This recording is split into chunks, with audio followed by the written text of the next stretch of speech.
পৌষ মাসের দিন। খুব শীত পড়িয়াছে। মহকুমার শহরে একটা পাঠাগারের বার্ষিক উৎসব উপলক্ষে গিয়াছি। ফিরিবার পথে একটা গলির মধ্যে দিয়া বাজারে আসিয়া উঠিব ভাবিয়া গলির মধ্যে ঢুকিয়া কয়েক পদ মাত্র অগ্রসর হইয়াছি। এমন সময় কে ডাকিল, "ও জ্যাঠামশায়!"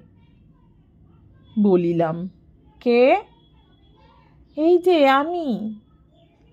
আধ অন্ধকার গলিপথে ভালো করিয়া চাহিয়া দেখিবার চেষ্টা করিলাম।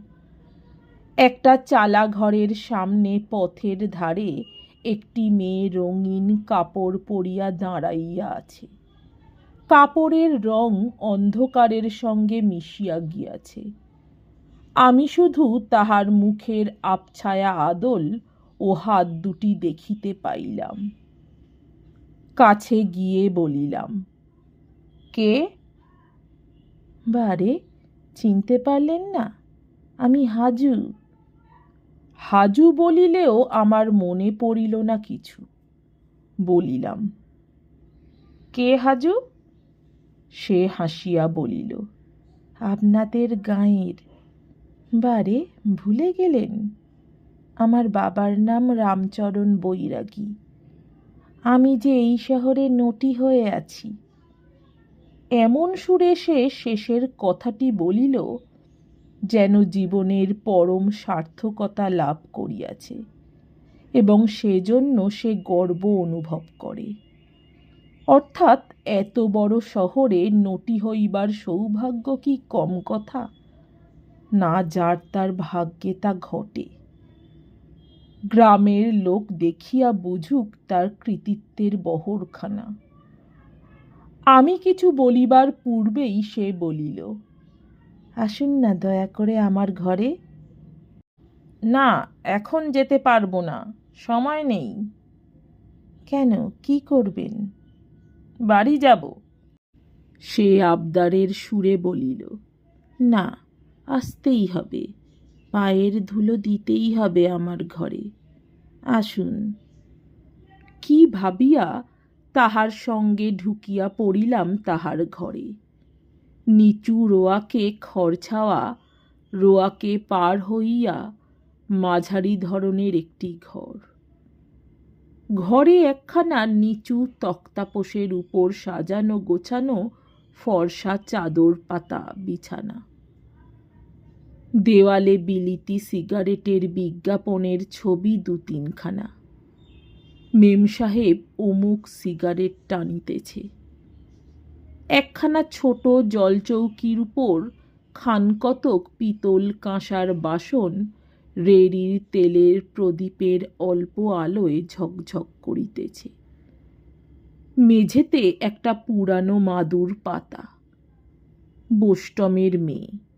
একখানা কেষ্ট ঠাকুরের ছবিও দেওয়ালে টাঙানো দেখিলাম। ঘরের এক কোণে ডুগি তবলা একজোড়া, একটা হুঁকো, টিকে, তামাকের মালসা, আরও কি কি। হাজু গর্বের সঙ্গে বলিল, "এই দেখুন আমার ঘর।" "বাহ, বেশ ঘর তো। কত ভাড়া দিতে হয়?" "7.5 টাকা।" "বেশ।" হাজু এক ঘটি জল লইয়া আসিয়া বলিল, "পা ধুয়ে নিন।" "কেন?" "পা ধোয়ার এখন কোনো দরকার দেখছি নে, আমি এখুনি চলে যাব।" "একটু জল খেয়ে যেতে হবে কিন্তু এখানে জ্যাঠামশায়।" এখানে জলযোগ করিবার প্রবৃত্তি হয় কখনো? পতিতার ঘরদোর। গা ঘিন ঘিন করিয়া উঠিল। বলিলাম, "না, এখন কিছু খাবো না, সময় নেই।" হাজু সে কথা গায়ে না মাখিয়া বলিল, "তা হবে না, সে আমি শুনছি নে, কিছুতেই শুনব না, বসুন।" তাহার পর সে উঠিয়া জলচৌকি হইতে চায়ের পেয়ালা তুলিয়া আনিয়া সযত্নে সেটা আঁচল দিয়া মুছিয়া আমাকে দেখাইয়া বলিল, "দেখুন কিনেছি, আপনাকে চা করে খাওয়াবো, এতে চা করতে শিখেছি। ড্রেসডেন চায়না নয়, অন্য কিছু নয়, সামান্য একটা পেয়ালা। হাজুর মনস্তুষ্টির জন্য বলিলাম, বেশ জিনিস, বাহ। ও উৎসাহ পাইয়া আমাকে ঘরের এ জিনিস ও জিনিস দেখাইতে আরম্ভ করিল।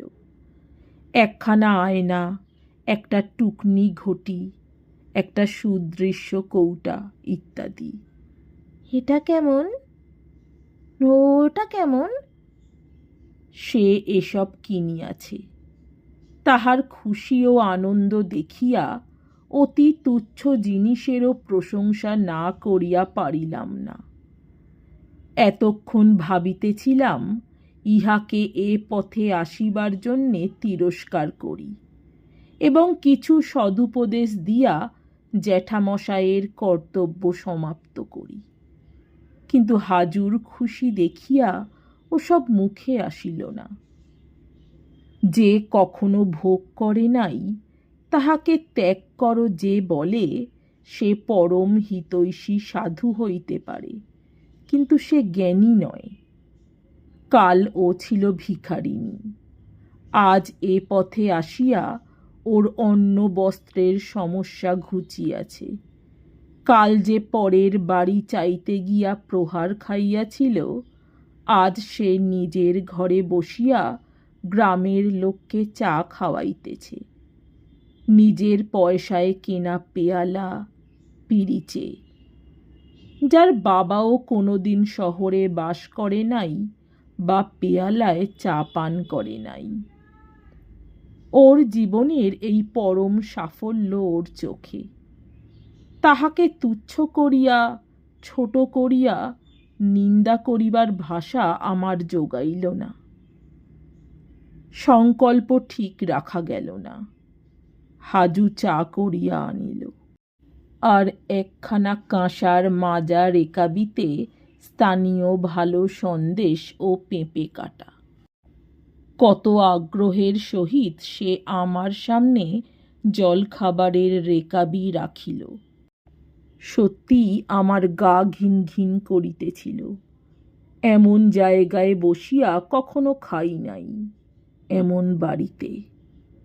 কিন্তু হাজুর আগ্রহ ভরে সরল মুখের দিকে চাহিয়া পাত্রে কিছু অবশিষ্ট রাখিলাম না। হাজু খুব খুশি হইয়াছে, তাহার মুখের ভাবে বুঝিলাম। বলিল, কেমন চা করিছি জ্যাঠামশায়? চা মোটেই ভালো হয় নাই। পাড়া গেঁয়ে চা, না গন্ধ না আস্বাদ। বলিলাম, কোথাকার চা? এই বাজারের। তুই নিজে চা খাস? দুটি বেলা। চা না খেলে সকালে কোনো কাজ করতে পারি নে জ্যাঠামশায়। আমার হাসি পাইল। সেই হাজু। ছবিটি যেন চোখের সামনে আবার ফুটিয়া উঠিল।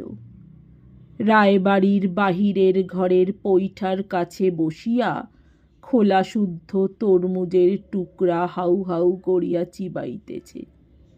সেই হাজু চা না খাইলে নাকি কোনো কাজে হাত দিতে পারে না। বলিলাম, তাহলে এখন উঠি হাজু, সন্ধে উতরে গেল, আবার অনেকখানি রাস্তা যাব। হাজুর দেখিলাম এত শীঘ্র আমাকে যাইতে দিতে অনিচ্ছা। গ্রামের এ কেমন আছে, সে কেমন আছে জিজ্ঞাসাবাদ করিল। বলিল, একটা কথা জ্যাঠামশায়, মাকে 5টা টাকা দেব, আপনি নিয়ে যাবেন? লুকিয়ে দিতে হবে কিন্তু টাকাটা, পাড়ার লোকে না জানতে পারে। মার বড় কষ্ট, আমি মাসে মাসে যা পারি মাকে দিই। গত মাসে একখানা কাপড় পাঠিয়েছিলাম। কার হাতে দিয়েছিলি? বিনোদ গোয়ালা এসেছিল, তার হাত দিয়ে লুকিয়ে পাঠালাম। তোর ছেলেটা কোথায়? মার কাছেই আছে, ভাবছি এখানে নিয়ে আসব। সেখানে খেতে পড়তে পাচ্ছে না। এখানে খাওয়ার ভাবনা নেই জ্যাঠামশাই। দোকানের খাবার খেয়ে খেয়ে তো অছেদ্যা হলো। সিঙ্গেরা বলুন, কচুরি বলুন, নিমকি বলুন, তা খুব। এখন আলুর দম করে ওই বটতলার খোট্টা দোকানদার। অমন আলুর দম কখনো খাইনি। এই এত বড় এক একটা আলু, আর কত রকমের মশলা। আপনি আরেকটু বসবেন? আমি গিয়ে আলুর দম আনব, খেয়ে দেখবেন। না, ইহার সরলতা দেখিয়াও হাসি পায়। রাগ হয় না ইহার উপর। বলিলাম, না, আমি এখন তো খাচ্ছি, আর ওই টাকাটা আমি নিয়ে যাব না। তুমি মানি অর্ডার করে পাঠালেও তো পারো। অন্য লোকে দেবে কি না দেবে, বিনোদ যে তোমার মাকে দিয়েছে কি না তার ঠিক কি? হাজুর এ সন্দেহ মনে উঠে নাই এতদিন। বলিল, যা বলেছেন জ্যাঠামশাই, টাকাটা জিনিসটা তো ওর হাত দিয়ে পাঠিয়ে দিই। মা পায় কি না পায় তা কি জানি? এ পর্যন্ত কত টাকা দিয়েছ? তা 20-25 টাকার বেশি। আমি কি হিসেব জানি জ্যাঠামশাই? মা কষ্ট পায়, আমার তা কি ভালো লাগে? কার হাত দিয়ে পাঠিয়ে দিস? হাজু সলজ্জ মুখে চুপ করিয়া রহিল।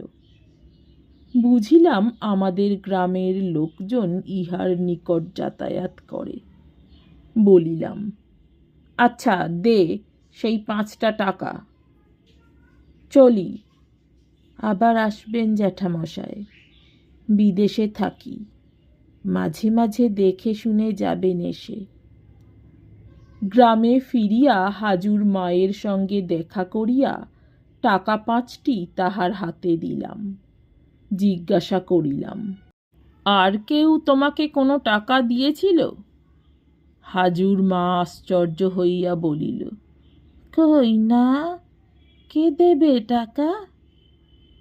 বিনোদ ঘোষের নাম করিতে পারিতাম, কিন্তু করিলে কথাটা জানাজানি হইয়া পড়িবে। বিনোদ ভাবিবে আমারও ওখানে যাতায়াত আছে, এবং হাজুর প্রণয়ীদের দলে আমিও ভিড়িয়া গিয়াছি এই বয়সে। কি গরজ আমার! নমস্কার। আমার গল্প পাঠ ভালো লাগলে, আরও এমন গল্প শুনতে চাইলে অবশ্যই আমার চ্যানেলটি সাবস্ক্রাইব করে দেবেন। লাইক, কমেন্ট, শেয়ার করতে ভুলবেন না। অনেক ধন্যবাদ।